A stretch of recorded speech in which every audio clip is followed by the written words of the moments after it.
hari ini adalah apa ya? Tema kita hari ini adalah yang kaitannya alasan wajib kita mencintai Rasulullah SAW. Saya lebih cenderung membahasakan bukan memperingati Maulid Nabi, karena emang nggak perlu diperingati, ya. Tapi yang terpenting adalah mengambil hikmah kelahiran Nabi, kemudian sampai beliau diangkat menjadi Nabi dan Rasul, dan juga akhir hayatnya. Jamaah sekalian, saudara musliman hamba Allah yang cinta pada kebaikan dan kebenaran yang selalu mengharapkan ridha Allah. Sejarah telah mencatat bahwa sesungguhnya zaman di mana sebelum kelahiran Nabi, bahkan di awal-awal kelahiran Nabi, sebelum diangkat menjadi Rasulullah Muhammad SAW diangkat menjadi Rasul, maka disebut zamannya adalah zaman jahiliyah. Jahiliyah itu kenapa? Jahiliyahnya harus kita ketahui, jangan-jangan jahiliyah di zaman ini lebih parah. Dan yang paling penting, naudzubillah min dzalik, jangan sampai kita ternyata ada dalam perilaku kehidupan yang jahiliyah. Disebut zaman jahiliyah karena umumnya pada saat itu manusia menyembah berhala atau sesembahan selain Allah Subhanahu wa taala. Maka sahabat Umar radhiyallahu anhu setelah masuk Islam, beliau pernah menangis. Tidak lama kemudian beliau tertawa atau tertawa dulu, kemudian nangis juga. Kemudian ada yang melihat, sahabat melihat, menanyakan, "Hai Umar, kamu ini gila apa? Tadi aku lihat kamu ketawa-ketawa tapi kemudian kamu menangis, atau tadi kamu menangis kemudian ketawa-ketawa. Apa yang menyebabkan kamu demikian?" Beliau mengatakan dengan jelas, "Aku teringat masa-masa kebodohan, masa-masa jahiliyah. Malam hari aku membuat dari tepung, dari gandum Tuhan untuk sembah-sembah di pagi hari. Dan itu setelah matahari terbit aku lakukan. Lama aku menyanjung-nyanjung, aku menyebut-nyebut, aku menyembah-nyembahnya. Tapi kemudian aku lapar, kemudian aku bilang kepada Tuhan, Tuhan maafkan ya, aku lapar. Aku potong tangannya, aku makan. Sampai ya kakinya dan seterusnya. Bodoh sekali ya pada saat itu. Itulah alasannya kenapa zaman jahiliyah itu zaman kebodohan, karena penyembahannya bukan kepada Allah. Makanya mengartikan la ilaha illallah, tiada Tuhan selain Allah, itu sebenarnya kurang pas. Tuhan ini banyak, tapi la ilaha illallah, tiada yang berhak diibadahi dengan benar kecuali hanya Allah. Dan meyakini Ar-Razzaq yang kasih rezeki Allah, As-Salam yang kasih keselamatan Allah, Asy-Syafi yang kasih kesembuhan kesehatan Allah, yang maha sempurna, yang maha hebat, yang maha kuat hanyalah Allah Subhanahu wa taala, termasuk yang maha alim, yang maha mengetahui. Wallahu ala kulli syai'in qadir.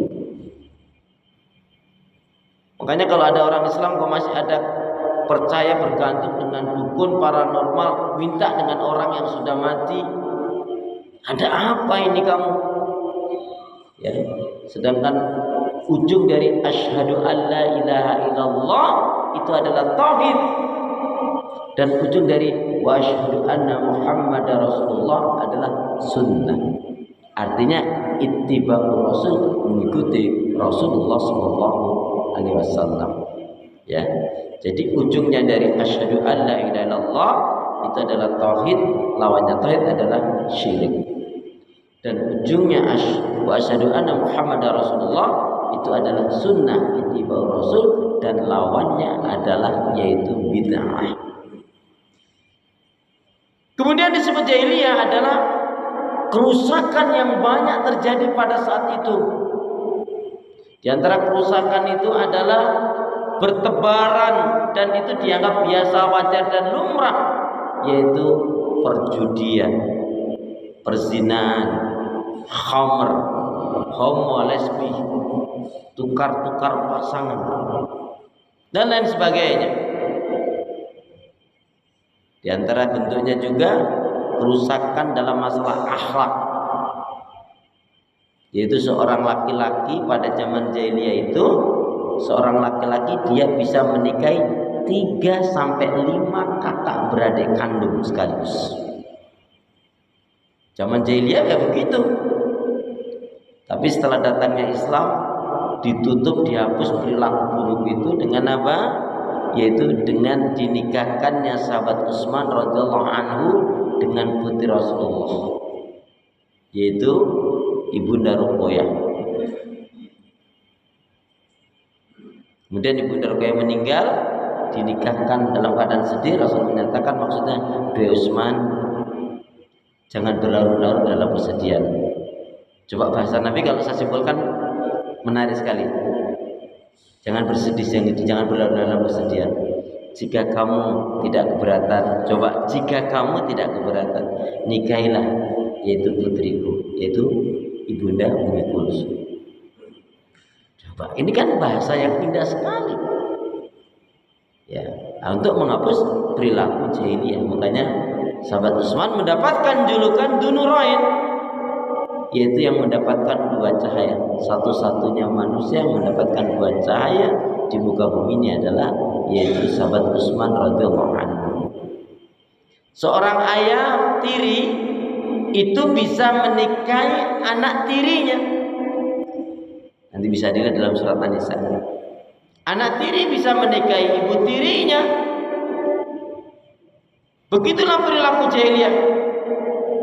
Kalau seorang laki-laki suami berjudi, maka taruhannya istrinya.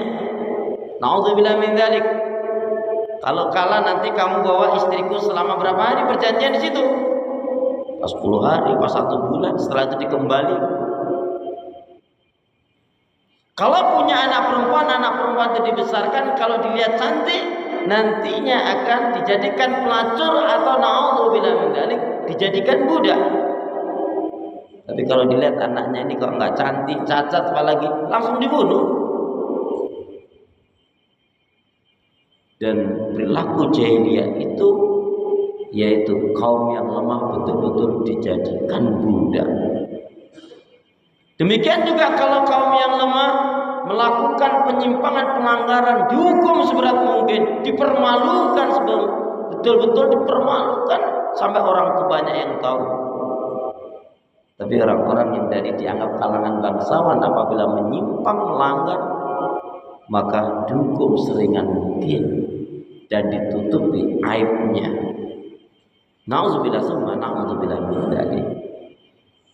Jadi kerusakan dalam akhlak, moral, adab, kerusakan dalam masalah hukum riba yang berlaku, hukum hutang yang berlaku istilahnya, penyembahan dalam rumah tangga, nggak ada lagi halal dan haram, ya, kebohongan merajalela di mana-mana dan lain sebagainya.